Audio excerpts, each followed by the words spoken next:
O nosso tema hoje é celebração. A gente vai falar sobre celebração. Quem gosta de celebração? Quem gosta? Ah, bom, isso aí. Então, hoje a gente vai falar sobre isso. Antes de a gente começar e entrar na palavra, a gente vai ler um pouquinhozinho de Bíblia, tá? Bota teu telefone, tua Bíblia aí para jogo, em nome de Jesus. Nós somos uma igreja bíblica, a gente vai ler Bíblia. Tá vendo? Recebe. Aleluia, como é bom. Tá? Antes da gente ir para a palavra, né, dadas as nossas apresentações, vamos orar? Então, abaixe sua cabeça. A gente vai falar de um tema muito alegre, mas vamos colocar os nossos olhos em Jesus. O nosso tema ainda é zelo e glória, e esse ainda é um lugar de adoração. Então, Senhor, muito obrigada por essa noite, muito obrigada, Jesus, por tudo que o Senhor já ministrou em nossos corações. Nós nos apresentamos a Ti, Senhor, e eu oro para que a Tua palavra, que é viva e eficaz, Senhor, que ela brilhe nessa noite, Pai. Eu oro para que cada coração aqui, a começar pelo meu, Senhor, seja ministrado pela beleza, pela riqueza, Senhor, e pela vida que há nessas páginas, que há no Senhor, Senhor. Nós oramos nos colocando a Ti, te pedindo que o Senhor nos ensine nessa noite o que é a celebração que Te agrada. Em nome de Jesus. Amém. Então, antes da gente falar sobre celebração, que é o nosso tema, eu queria que a gente pensasse um pouquinho, desse um passo para trás. A gente vai lançar alguns fundamentos aqui, e eu quero que a gente reflita para começar a construir a partir deles. Deu para ver que eu estou apanhando desse caderno, né? E ele vai ganhar de mim. Em nome de Jesus. Não vai, não. Enfim, antes de estar aqui, ó. Antes da gente começar, a gente vai dar um passinho para trás e falar sobre o que é adoração.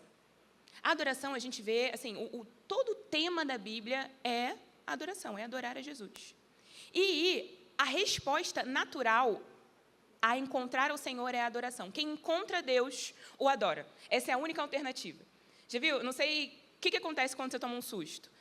O coração acelera, a gente arregala o olho, tem gente que grita, tem gente que se abaixa, né? Porque a gente reage quando acontece alguma coisa.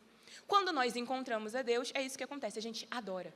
Não existe outra coisa que a gente possa fazer quando encontra o Senhor. Tanto é que a gente vê na Bíblia, as pessoas que tiveram esses encontros marcantes, elas se prostram ao chão, elas se enchem de temor, porque o Senhor, a visão do Senhor é algo tão grande, tão sobrenatural, que não tem como a gente ficar inerte. Então, quem vê Deus, adora. Amém? Amém. E eu vou precisar da ajuda da minha secretária, entendeu? Voluntária, Amanda, para trazer, porque eu preparei um negócio para vocês, gente. Está ali atrás. Eu não quis coisar ele para não mexer com o fator surpresa. Para a gente ficar assim, visual, o que é a adoração. Então, a adoração, ela é um termo guarda-chuva. Então, ela é um grande grupo, e dentro desse grupo nós temos subgrupos, nós temos tópicos, coisas que estão incluídas na adoração. Aí você ganhou um convite. Ai, que graça. Obrigada, Débora. Então, essa é a Amanda, gente. Ela que é casada com o Tiago. Olha, Amanda. Isso aí. E esse guarda-chuvinha aqui, ele é a adoração. A adoração, no grego, ela é proskuneus, que significa se dobrar. Então, lembra quando Jesus ele encontra lá a mulher samaritana, ele fala, olha, é chegada a hora que os adoradores adorarão em espírito e em verdade. Então, quando nós nos aproximamos de Deus, nós o contemplamos, a nossa resposta é adorar ao Senhor, é nos prostrar a Ele, e isso é feito em espírito e em verdade. Só que isso não é feito só no culto. Você concorda comigo que aqui a gente teve um momento do louvor, e a gente costuma chamar isso de adoração. Mas aí na oferta não é adoração? Na palavra não é adoração? Só estou adorando eu que estou falando, então ninguém mais está adorando? Peraí, será que é isso? Então no meu trabalho eu não estou adorando? Quando eu estou na academia eu não estou adorando? Será? Acho que não. Esse será ficou muito feio. Então, a adoração é esse guarda-chuvinha. Pode abrir, Amanda. Olha o efeito, gente, olha o efeito. A tia do Kids. Uau! Obrigada.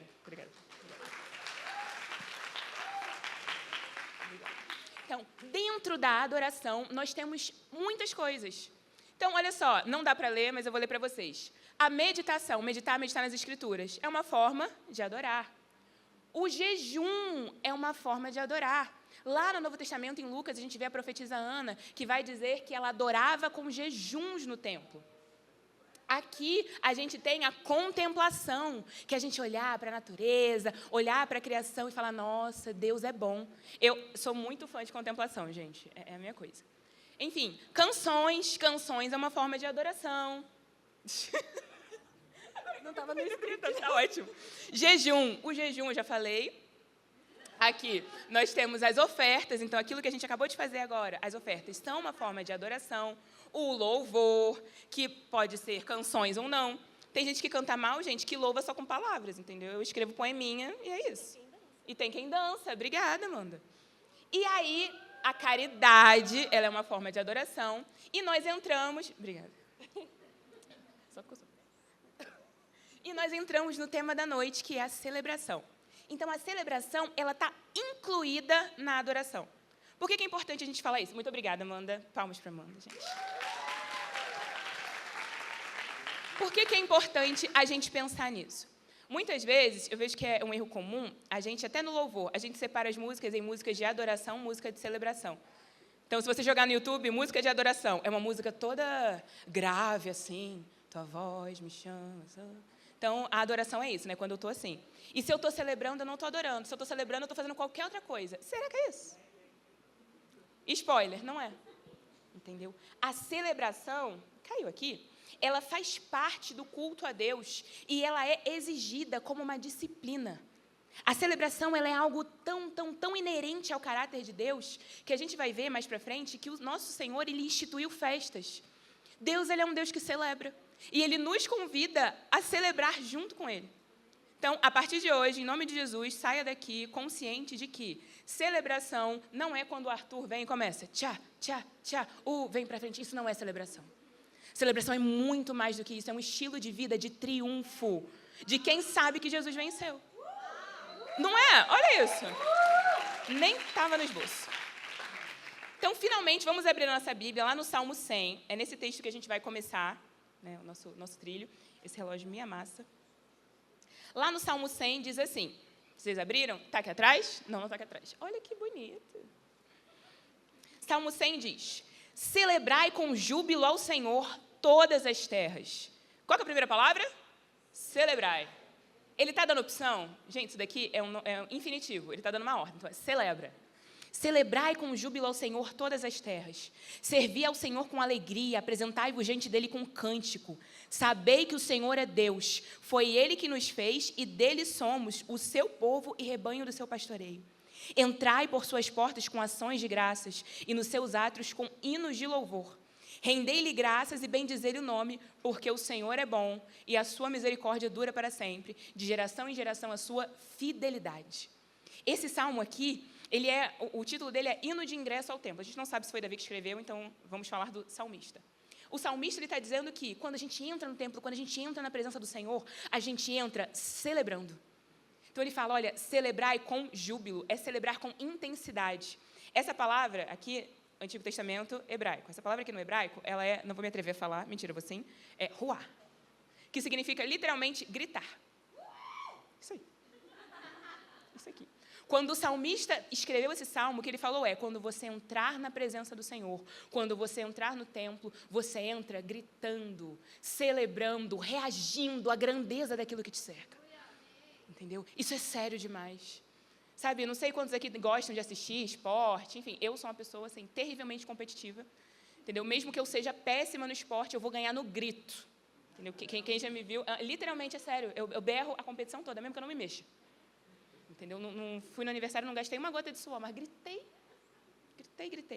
E é isso que o salmista nos convida a fazer. Olha, quando você entrar diante do Senhor, você celebre com júbilo, você grite com força, servi ao Senhor com alegria e apresentai-vos diante dele com cântico. Então, diante do Senhor, nós nos alegramos. A glória de Deus, ela é motivo suficiente para fazer com que a gente se alegre. É interessante que esse salmo ele tem só 5 versículos e perceba que não tem nada aqui que foi Deus, assim, não tem nenhuma gratidão ou nenhum motivo de celebração pela ação de Deus. Então, eu recebi um milagre, eu vou celebrar. Não.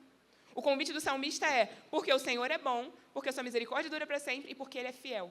A celebração, ela não é feita pelas circunstâncias. Então, tipo assim, eu me alegrei porque esse culto é bom, vou celebrar. Não. A gente celebra porque Deus é misericordioso, porque Deus é fiel e porque Deus é bom. A celebração é uma resposta ao caráter de Deus. O Senhor é bom, então eu vou celebrar. O Senhor é misericordioso, então eu vou me alegrar na presença dEle. O Senhor é bondoso, então eu vou dizer, Deus, o Senhor é muito bom, com intensidade. Isso é o caráter de Deus. Amém? Amém. Amém. Então, assim, Deus, dá para ver que o Senhor, Ele trata a celebração muito a sério. Na verdade, Deus trata a adoração muito a sério. Tá? Eu sei que, eu acho, né, que a gente está acostumado a ser crente, e às vezes a gente trata como se a gente pudesse adorar a Deus como a gente quer. Então, tipo assim, ai, Deus, eu estou afim de dizimar, estou afim de fazer um jejum, entendeu? Quando eu estou afim, eu faço. Gente, a adoração não é como eu quero, é como Deus quer. Entendeu? Ele deu as regras de adoração. Então, ele falou assim, olha só, você vai me adorar em espírito e em verdade. Você vai me adorar com cântico, você vai me adorar celebrando. Não é opcional, a gente não escolhe como a gente vai adorar. O Senhor decidiu, a gente obedece. Amém? Amém? É isso. Deus tanto decidiu que lá no Antigo Testamento, lá no Êxodo, quando ele encontra o seu povo não, né? Quando ele visita o seu povo durante o exílio, né? O pessoal estava ali no Egito, na época da escravidão. E o Senhor, quando ele aparece para Moisés, ele fala assim, né? Todo mundo conhece essa história? Não? Sim ou não? Sim. Alguém não conhece? Vou dar uma resumida rapidinho. Tinha o povo de Deus, os descendentes lá de Abraão. E aí, Abraão, ele morreu antes de ver o povo virar povo, entendeu? Mas o povo virou povo. Em dado momento, esse povo tinha uma terra, que era a terra que eles esperavam, que era a terra de Canaã. Eles foram escravizados, foram parar no Egito. Lembra lá o José, que foi vendido como escravo pelos irmãos, tal. Ele foi parar no Egito, ficou lá no Egito um tempão. Morreu o faraó que conhecia, que era mano do José. E aí, o faraó que veio depois, olhou e falou, pô, tem um povo que não é meu, que não fala a minha língua e que está crescendo. Se essa galera resolver fazer um motim, rodando. Então, ele começa a subjugar o povo, entendeu? Escravidão neles. A gente já viu essa história depois. Enfim. O povo ficou escravizado mais de 400 anos no Egito. Em um momento, esse menino, Moisés, que era um hebreu que foi criado como egípcio, ele no deserto tem um encontro com Deus. Deus aparece numa sarça. Ele fala, olha só, você vai lá para o faraó e você vai dizer para ele que é para deixar o povo ir. E aí virou a novela da Record, né? 10 mandamentos, aí foi praga, o pessoal foi para o deserto. No deserto, ele tem no Monte Sinai os raios e tal, e Deus, ele manda a lei. E na lei, ele institui, isso está lá em Deuteronômio, a gente vai ler, tá? Ele institui, sabe o quê? 3 festas. O Deus que fez um monte tremer, raios e trovões, que fez o povo ficar temeroso, ele chega para o povo, ele aparece falando assim, olha só, quando vocês, 3 vezes no ano, vocês vão me celebrar. Esse Deus temível, ele nos convida a festejar o seu poder. É precioso demais pensar que Deus, ele é tão grandioso e ele é tão zeloso. O Senhor, ele fez buraco, abrir o chão e cair os pecadores. Mas esse Senhor nos convida a celebrar, a festejar. A primeira dessas festas são 3. São as festas de primícias, a dos tabernáculos, das cabanas, e a Páscoa. A gente vai falar de uma delas, que é a Páscoa. Todo mundo conhece, né? Chocolate. Nada a ver. Entendeu? Chocolate não está na Bíblia, não. Entendeu? Meu avô... Gente, é sério, eu, quando pequena, nunca ganhei um ovo de chocolate. Meu avô não comprava. Que triste, né? Pobre Débora. Não, mentira. A gente ganhava outras coisas, mas não chocolate. Enfim, lá em Êxodo 12... Vamos abrir lá? Êxodo 12. Vai ter a Páscoa, a instituição da Páscoa. Vocês estão bem? Estamos conseguindo acompanhar, né, gente? Em nome de Jesus. Em nome de Jesus. Eu prometo que eu estou acabando, que faltam 10 minutos. Ai, que droga. Vamos ler Êxodo 12, versículo 1, que diz assim: Disse o Senhor a Moisés e a Arão na terra do Egito: Esse mês vos será o principal dos meses, será o primeiro do ano.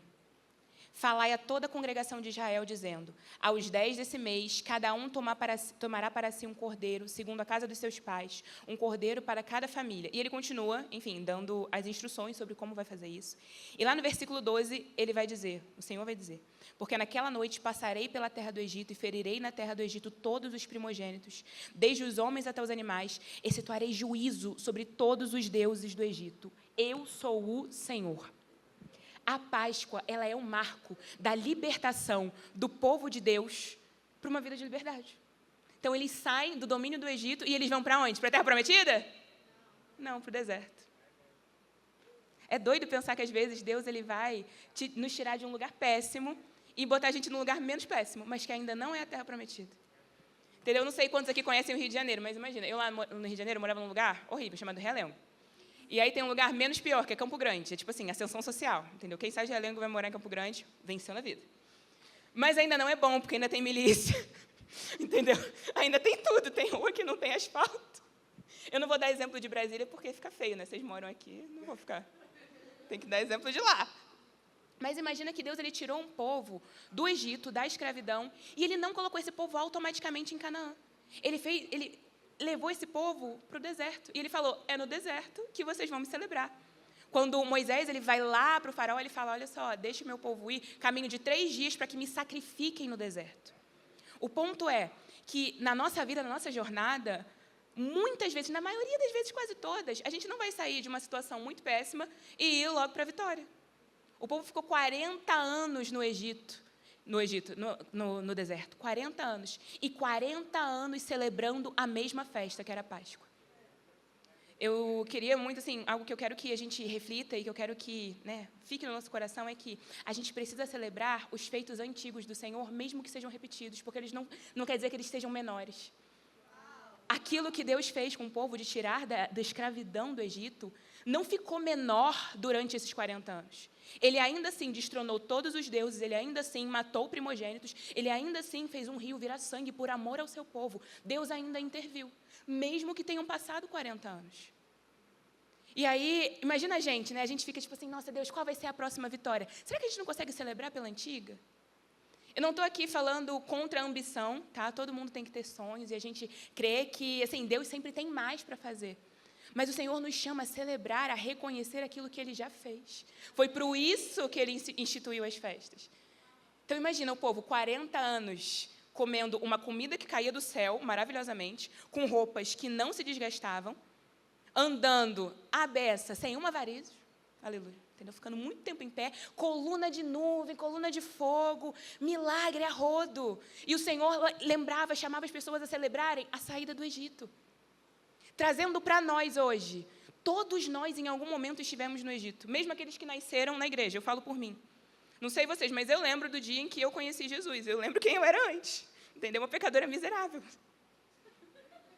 Fica engraçado, gente, mas é péssimo.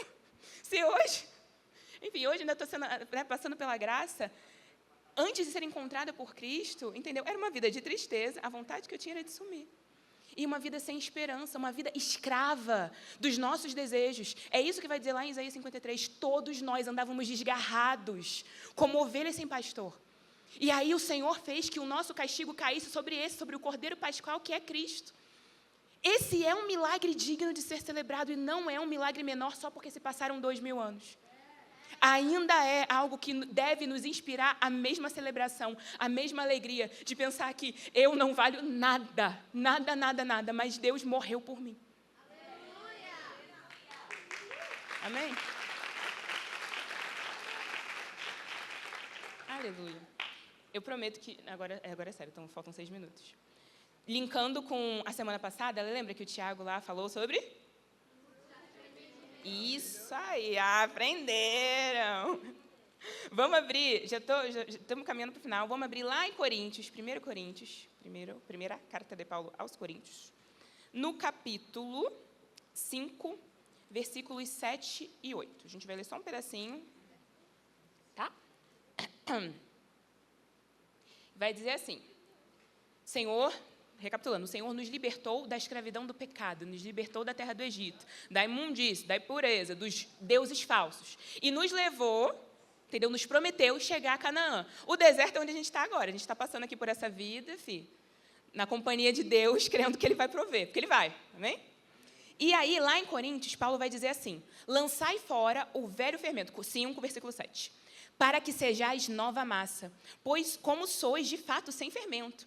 Pois também Cristo, nosso Cordeiro Pascal, foi imolado. Por isso, celebraremos a festa não com o velho fermento, nem com o fermento da maldade e da malícia, e sim com os asmos da sinceridade e da verdade. O Senhor, Ele nos convida, Ele nos limpou em Cristo, para que a gente pudesse celebrar uma festa santa. Infelizmente, a gente vê no mundo muitas festas imundas, festas que celebram o pecado, celebram o descontrole, e eu não estou dizendo de festa batidão, entendeu? A gente está falando festa aqui no sentido figurado. A gente vê vidas, pessoas se perdendo para o descontrole, para os vícios, para a amargura. E o Senhor, Ele nos convida, Jesus, Ele morreu para que nós fôssemos livres dessas coisas que prendem a nossa alma, desse fermento que espalha assim e a gente nem vê. E em Cristo nós fomos chamados a celebrar essa festa sem malícia e com os pães da sinceridade e da verdade. A gente tem em Cristo a possibilidade de ver uma vida sã, uma vida sem máscara, uma vida digna.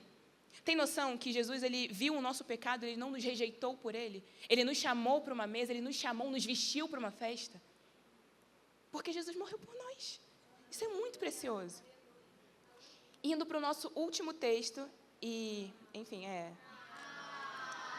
para com isso, seus falsos. Acabei de falar de verdade. Eu, hein? A gente vai abrir no finalzinho da nossa história, que é lá em Apocalipse 19. Se o louvor quiser vindo, tá liberado o louvor. Tá? Então, só para a gente relembrar. Assim como o povo de Israel foi liberto do Egito, ficou 40 anos no deserto, teve um dia que eles chegaram a Canaã, chegaram na Terra Prometida. Isso daí está lá no livro, vai contar lá no livro de Números, enfim, a gente não vai poder ler agora, mas vai dizer que eles celebraram aquela Páscoa e naquele dia o maná cessou. É muito precioso pensar que assim, Deus ele mantém o milagre até o final, então ele manteve o milagre do cotidiano, o maná, o alimento até o final. Mas no dia que teve uma nova fase, o maná cessou. E a comemoração foi a mesma. O povo continuou comemorando a libertação do Egito na Terra Nova. Tem coisas que a gente vai celebrar com o Senhor até o final da nossa vida. Eu queria muito, sabe, que a gente guardasse assim. Tem coisas, eu me converti com 17 anos. E hoje, se eu lembrar, se eu visitar esse lugar, de como Jesus me encontrou no meu quarto. Eu estava lendo a Bíblia, eu li Mateus, falando da crucificação de Jesus, eu percebi que eu não valia nada, mesmo sendo filha de crente, mesmo sendo toda certinha. Naquele dia eu fui convencida dos meus pecados, eu falei, nossa, realmente eu preciso de Jesus. Aquele sacrifício fez sentido, e eu falei, não fez sentido não, né? Clicou, porque sentido até hoje não faz. Não tem como entender a graça. Não tem. Mas tem coisas que a gente vai celebrar durante toda a nossa vida e nunca vão ficar velhas, mesmo quando as nossas circunstâncias mudam. Mas tem coisas que a gente vai ter que se forçar com disciplina, porque as circunstâncias vão ser adversas. Então, pensa que um povo ele ficou 40 anos celebrando a mesma festa, sem ver nada mudar, comendo a mesma coisa, e ainda assim celebraram o sacrifício, celebraram a libertação. Eu não sei se tem alguém aqui passando por esse deserto, falando, nossa, Débora, minha vida está um perrengue. Sim, assim, é daqui para pular de uma ponte. Não sei. Entendeu? Não sei se você está saindo do deserto, se você sente que está entrando no deserto, se você está no meio do deserto, eu não sei. Mas eu queria nessa noite te lembrar que existe um motivo de celebração. Sabe, no meio de todo o nosso caos, no meio do vazio, Deus ele não é incoerente de tirar um povo e falar, vem me celebrar no nada. Ele não está chamando um povo a celebrar as circunstâncias, ele está chamando um povo a celebrar o seu caráter. Sabe, eu fico imaginando que é no vazio do deserto que aquele monte devia brilhar muito mais.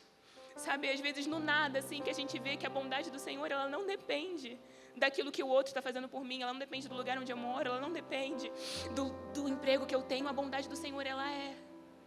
A gente acordou hoje e a gente foi inundado de bondade e misericórdia, como o Salmo 23 fala. Sabe, cada um de nós tem uma trajetória específica, cada um de nós vai ter, enfim, onde o seu calo aperta, as suas agruras. Mas nisso tudo a gente tem a garantia de que o sacrifício de Cristo foi por nós. Não sei se você se sente pouco amado, se você se sente invisível, mas teve alguém, e não foi um homem não, foi Deus, que encarnou para que você, para que eu fosse livre do pecado, tivesse acesso a Canaã, a terra prometida. E no final da história, a gente já tem escrito, que é lá em Apocalipse, e eu quero terminar com esse texto, que vai dizer lá em Apocalipse, capítulo 19, versículo 3, o título é O Júbilo no Céu. Ele vai dizer assim, segunda vez disseram, aleluia, e a sua fumaça subiu pelos séculos dos séculos. E os 24 anciãos e os 4 seres viventes prostraram-se e adoraram a Deus, que se acha sentado no trono, dizendo amém, amém. E saiu uma voz do trono exclamando, dai louvores ao nosso Deus, todos os seus servos, os que o temem, os pequenos e os grandes. Então ouvi uma voz como de numerosa multidão, como de muitas águas, como de trovões, dizendo, aleluia, pois reina o Senhor nosso Deus, Todo-Poderoso. O versículo 7 vai dizer, alegremo-nos e exultemo-nos e demos glória, porque são chegadas as bodas do Cordeiro. cuja esposa, nós, a igreja, a si mesma se ataviou, pois lhe foi dado de vestir-se de linho finíssimo, resplandecente e puro, que são os atos de justiça dos santos. Cada um de nós, pelo sacrifício de Cristo, não importa o deserto, tem essa promessa aqui, que é a terra prometida. Uma terra em que a gente vai ver Jesus com a glória que é dele desde antes da fundação do mundo.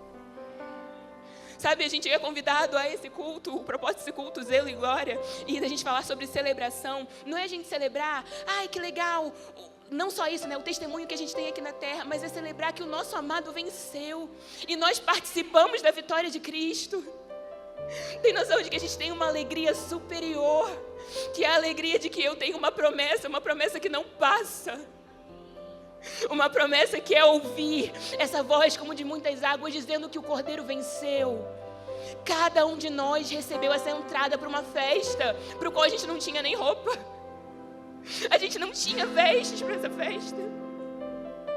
A Bíblia vai dizer que até as nossas vestes nos foram dadas. Por esse Deus tão amável, tão bondoso, tão misericordioso, tão paciente, tão humilde, que morreu em nosso lugar.